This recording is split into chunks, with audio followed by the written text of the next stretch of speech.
आणि इकडे महायुतीच्या जागा वाटपाचा तिढा काही केल्या सुटत नाहीये। त्यामुळे या संदर्भात उद्या महायुतीचे नेते एकनाथ शिंदे, अजित पवार आणि देवेंद्र फडणवीस दिल्लीला जाणार आहेत आणि या दिल्लीच्या बैठकीत महायुतीचा निर्णय होण्याची शक्यता आहे, अशी माहिती खुद्द उपमुख्यमंत्री अजित पवारांनी दिली आणि त्यामुळे उद्याच्या बैठकीकडे सगळ्यांचं लक्ष लागलंय।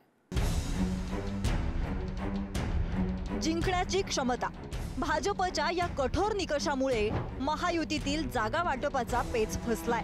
त्यामुळे जागा वाटपाचा मुद्दा पुन्हा एकदा दिल्ली दरबारी पोहोचलाय।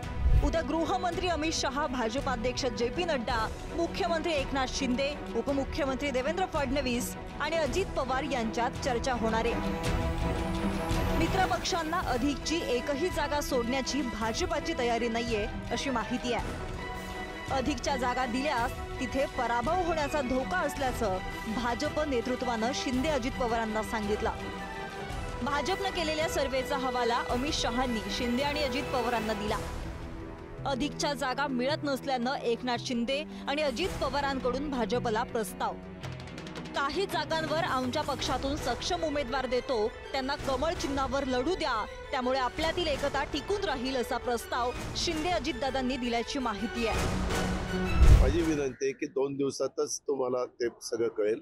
उद्या कॅबिनेट झाल्यावर एकनाथराव शिंदे, मी, देवेंद्रजी, प्रफुल्ल पटेल, आपले चंद्रकांत, चंद्रशेखर बावनकुळे, सुनील तटकरे आम्ही दिल्लीला जाऊ आणि उद्या बहुतेक फायनल होईल। माझ्या माहितीनुसार महाराष्ट्र हा भारतीय जनता पक्ष आणि त्यांचे 2 जे डंपर आहेत ना कचऱ्याचे, त्यांच्या हातून निसटतो आहे पूर्णपणे। याच्यामुळे महाराष्ट्रातून लोकांनी मोदींना जाऊन विनंती केलेली आहे की तुम्ही महाराष्ट्रातून निवडणूक लढा आणि मोदी बहुतेक ती निवडणुकीची ऑफर स्वीकारतायत की महाराष्ट्रात तुम्ही निवडणूक लढलात तर किमान आम्हाला 4-5 जागा मिळतील।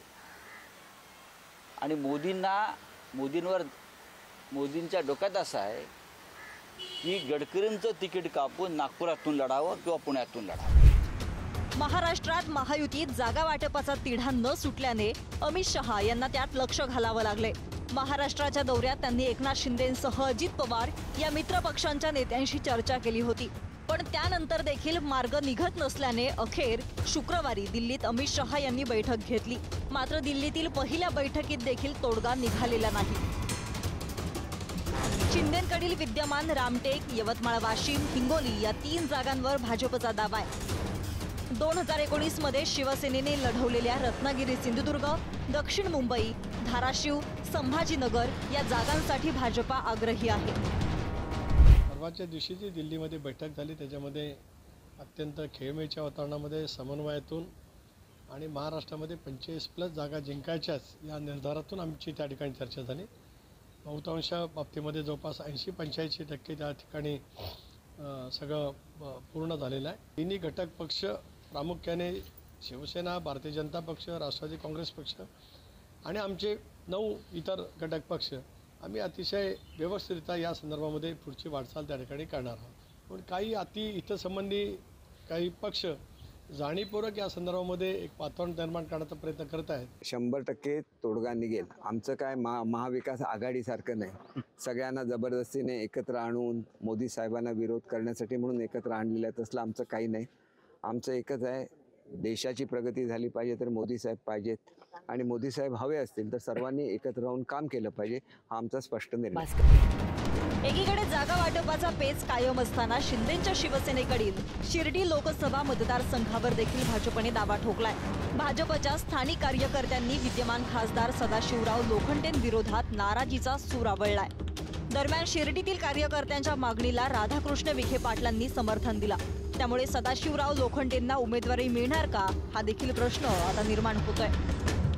पक्ष जागेचा बदल होऊ शकतो राज्य पातळीवर। देशाचे लोकप्रिय पंतप्रधान माननीय नरेंद्रभाई मोदी हे आपल्या विजयाची हॅट्रिक आता करतायत आणि ही हॅट्रिक करत असताना साईबाबांच्या शिर्डीतून लोकसभेमध्ये भारतीय जनता पार्टीचा खासदार जावा ही भारतीय जनता पार्टीच्या सर्व कार्यकर्त्यांची मनोमन इच्छा। भाजपचे कार्यकर्ते जे आहेत ही जागा लोकसभेची भाजपला मिळावी अशी मागणी करतायत। तुम्हाला असं वाटतं की भाजपला ही जागा योग्य राहील? भारतीय जनता पक्षाला जागा मिळाली पाहिजे, ही जी जनतेची मागणी तीच माझी मागणी आहे। दरम्यान पुण्यातील एका कार्यक्रमात देवेंद्र फडणवीस, सुप्रिया सुळे आणि अजित पवार एकाच मंचावर आले होते। यावेळी देवेंद्र फडणवीसांना 2 वेळा फोन आला। त्यांनी सुप्रिया सुळेंपासून दूर जात मंचावरील एका कोपऱ्यात जाऊन फोनवर संवाद साधला। त्यामुळे आता या फोनवरून संजय राऊतांनी खोचक टिप्पणी केली आहे। त्यांचा प्रश्न आहे, त्यांचा प्रश्न आहे। ते कोपऱ्यातच जाऊन बोलतात ना। कोपऱ्यात कोण बोलतात? मर्द कोपऱ्यात जाऊन बोलत नाही, मर्द समोर खुलेआम बोलतात का? तो त्यांचा प्रश्न आहे, त्यांचा प्रश्न आहे। ते कोपऱ्यातच जाऊन बोलतात ना। कोपऱ्यात कोण बोलतात? मर्द कोपऱ्यात जाऊन बोलत नाही, मर्द समोर खुलेआम बोलतात।